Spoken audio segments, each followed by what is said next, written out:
helped you since you joining the Raiders last season? It was really critical for myself. I wanted to get to Vegas as soon as possible.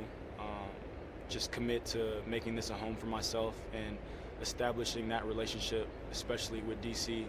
It was difficult last year transitioning into a team, not really knowing everybody. Those conversations that you would usually have in the off season didn't take place for me. So I was kind of playing catch up with the team all last year.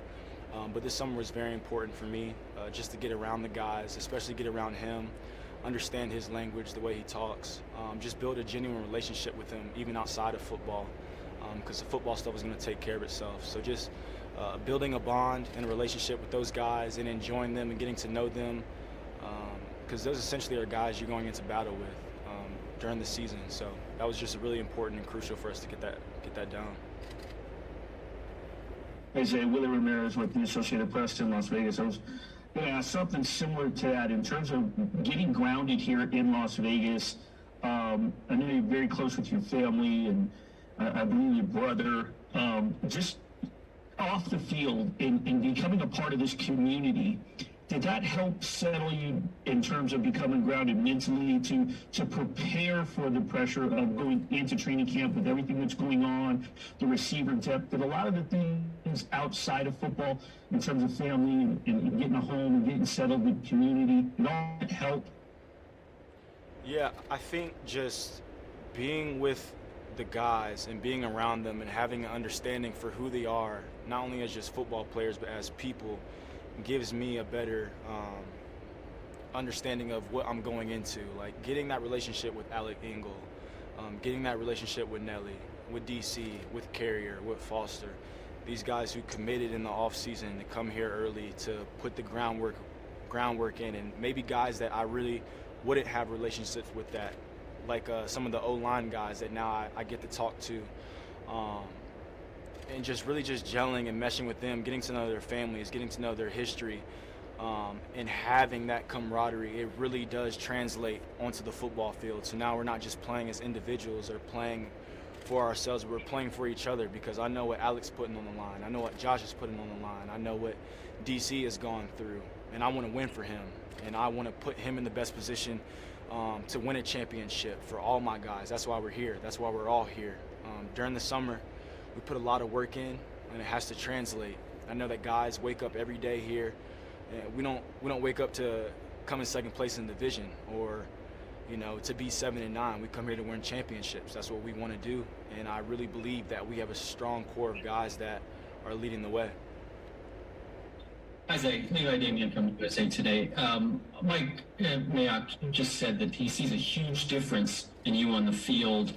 I imagine you probably can feel that difference, but I wanted to, you to elaborate a little more on exactly how you see the difference playing out with you in practice. Yeah, I think just more time with DC, just getting that timing down and everything, but more importantly, I cut a little bit of weight.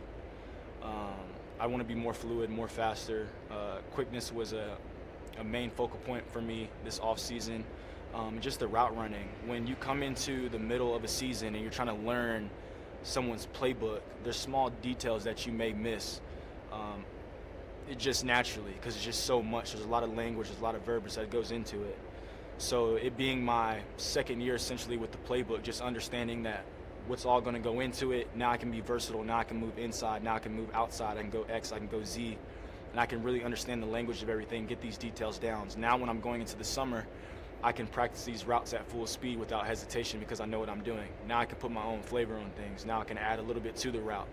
DC sees the way that I run a route, and he understands, okay, I'm going to have this break point, or these are my mechanics, this is my speed, this is what I'm doing. So I think just with time, it naturally just developed. I feel more confident. I think this is one of the most confident times that I've had in the NFL, and I'm enjoying it. It's a lot of fun playing with these guys. Everyone's committed. Everyone's all hands on deck, and it's just been an exciting time. Hey, Zay, Paul Gutierrez here from ESPN. Speaking of putting your own flavor on things, how many times have the guys in the locker room asked you to do the levitation act, and exactly how in the world do you do it? That's funny. Some guys, I think Foster the other day was like, dang, bro, I didn't even see you get up or something like that. But no one, like, asked me to do it. And I don't know. It's something I've been doing since high school, and it just kind of caught on. It's been fun. This is Adam Hill from the Las Vegas Review-Journal. Just how do you assess kind of where the receiver group is as a whole right now? And obviously brought in some talent, you brought in some new guys. Where is that group, and how are you guys developing together? Could you repeat the first question? Yeah, just how do you kind of assess where the wide receiver group is right now, the guys you brought in, and then where the competition level is for you guys? Yeah, the competition level is high. You know, obviously a huge blow with what happened to Ty. Praying for a speedy recovery for him. He's a guy that's resilient, so we know he'll be back on the field as soon as possible, or as soon as the training staff allows him to be. But I love this group. I think this group is very diverse, guys that bring a lot to the table. You know, with our rookies especially, those guys have done a phenomenal job of retaining information and understanding the playbook and making it a part of their craft. But we got guys that can do a lot of things, and I'm excited for it. There's not a dull moment in the receiver room, especially in individual as well. Guys are competing, guys are making plays, guys are making crazy grabs, and it's encouraging to see, and it motivates myself to be better and to be a leader for this group. I think I'm one of the guys that has one of the most experience in our room alongside Ty and Nelly. So just bringing that experience to the group and just trying to be a leader for those guys the best way I can. But it's been fun. I really enjoy playing with these guys. We'll do two more, guys. Hey, Zay, it's Chris Matthews with the CBS here in Las Vegas. Can you talk a little bit about the complicated Gruden offense and trying to grasp that and learn that from new guys coming in, just how difficult that is? If you've had conversations back and forth with some guys that are new, just how difficult it is to learn that offense. Yeah, I mean, when you come out of college, typically you have a formation and maybe a one-worded code that tells you everything you're doing. And then when you come and play for someone like Coach Gruden with the brilliant football mind that he has, there's a lot of things that go into it, and it can be complex at times. So there's formations, there's shifts, there's changes, some verbiage, just a lot of words and keywords you got to look out for. So coming in as a rookie or someone who's seeing the playbook for the first time, it can be possibly overbearing, but once you get the flow of it and once you build that relationship, especially with your quarterback, and you start to understand the verbiage in it, things begin to slow down. And I think it has for me, and I can see it translating into our rookies as well, because they feel more comfortable just going out there and knowing the plays, knowing when to line up, and knowing how to execute. Hey, Reed from The Athletic. It looked like they had the defensive backs wearing like boxing gloves or something like that. Can you say that part again? You kind of cut out. I'm saying during the red zone drills today, the defensive backs had on boxing gloves or some kind of gloves on their hands. They're normal. Is that something that's supposed to make it more difficult on you as receivers, or is it keeping them from, I guess, pass interfering? Yeah. I guess it could go both ways. I'm sure it's encouraging the DBs to utilize their feet more, to play with their feet, to establish good leverage and technique, and it keeps them from any sort of grabbing. So if in a game that they do get a little handsy, maybe it's not as bad because they're used to playing without their hands. I think that's the purpose of it for receivers.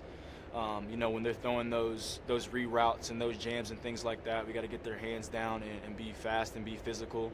So it can go both ways, but I think the coaches are doing a great job of finding challenging ways to push us and not make situations comfortable, to put us in situations, like the heat, long periods, giving us those breaks, but we got to be, fast coming back to practice and things like that. So the boxing gloves, I think, is just an added thing that possibly the coaching staff has talked about.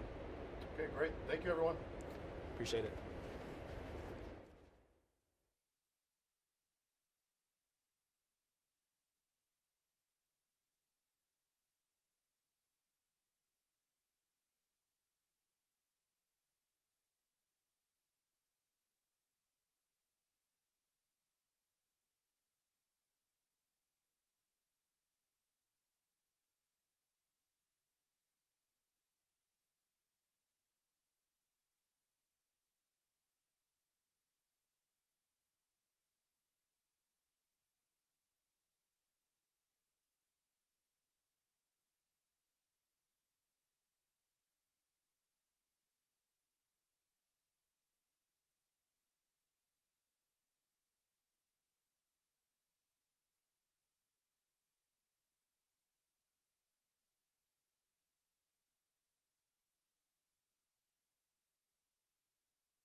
Hi, Arden.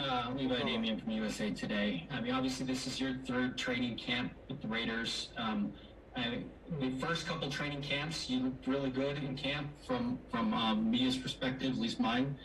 But Mike Mayock said that this offseason was different for you. How was this offseason different for you, would you say?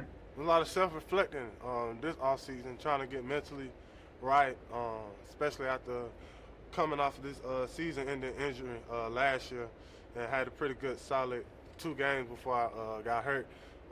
And it was just mostly mentally getting myself prepared for life and football itself. Go ahead, Sean.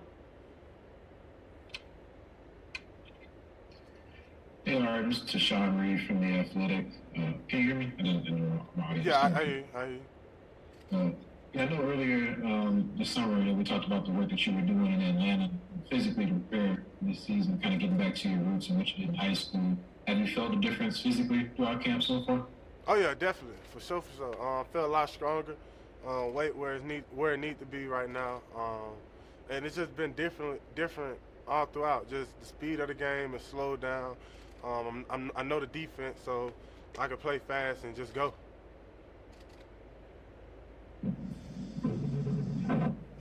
Hey, Arden, how you doing? Sam Gordon here with Las Vegas Review Journal. Obviously, a lot going on in the world right now, especially in Kenosha, Wisconsin, after the death the shooting of Jacob Blake by a white police officer. I was just curious if you had any thoughts or reaction to that situation. I didn't know about the situation. I just got informed about it today. But like any other situations, especially with Coach Gruden, we're gonna sit down and have a discussion about it and see what us as an organization can do to better the world. And that's it.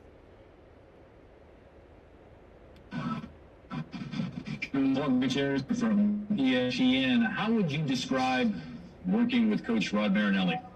Oh man, how can I describe it? I can't put it in words. He's just like the grandfather that you always want, who will give you whatever you want, but asks a lot from you.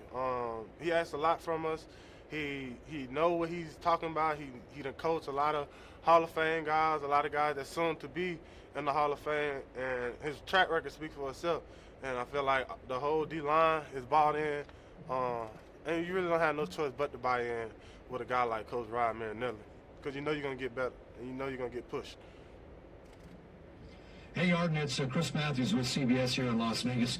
A couple of weeks ago, Derek Carr mentioned just how explosive the offense could be. When he goes up to the line, he sees the line, looks to his left, looks to his right, looks behind him, all this talent. What do you kind of see in the defense in a similar fashion when you the line and you look left, right, behind you, the middle linebackers? What do you see with that defense? We got talent everywhere.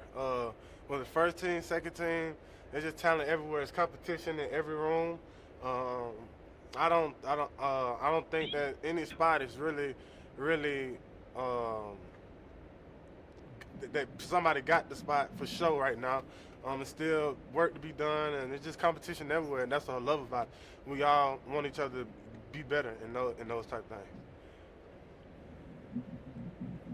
I don't know, you studied himself reflecting, I guess, how would you analyze how the last couple years gone, and how have you felt about, where you kind of are in your career right now? Repeat that again? I ain't hit. You broke up. So you said you had done some self-reflecting in the offseason. So how would you kind of assess how things in front of you and where you are in your career right now? The last part, repeat that? The last little part? Just where you are in your career, and then just analyzing where you are at this point in the stage in your career. Where I'm at right now than where I was last year. I'm in a good place mentally. I don't take a lot of stuff too hard. I don't take a lot of stuff personal, because a lot of stuff in life, period, isn't personal. You gotta learn to roll with it and keep it moving. Get your emotions pretty much out of a lot of these type things. Get your ego out. I learned to shut my ego up. And yeah. Hey, Arden, this is Chris once again. Real quick question. Kind of aside from football, now that you've been in Las Vegas for a month and a half or so, what's cool about it? What's not cool about Las Vegas? Well, what's not cool is the heat. that's what's not cool. But other than that, Vegas is a pretty good city. I didn't realize that. I mean, you can raise a family here and things of that sort. Once you get off the strip, it's just really normal and really just calm. But once you get on the strip, that's when everything happens and all the hoorahs and things of that sort. All right, thanks everyone. Appreciate it. Thank y'all.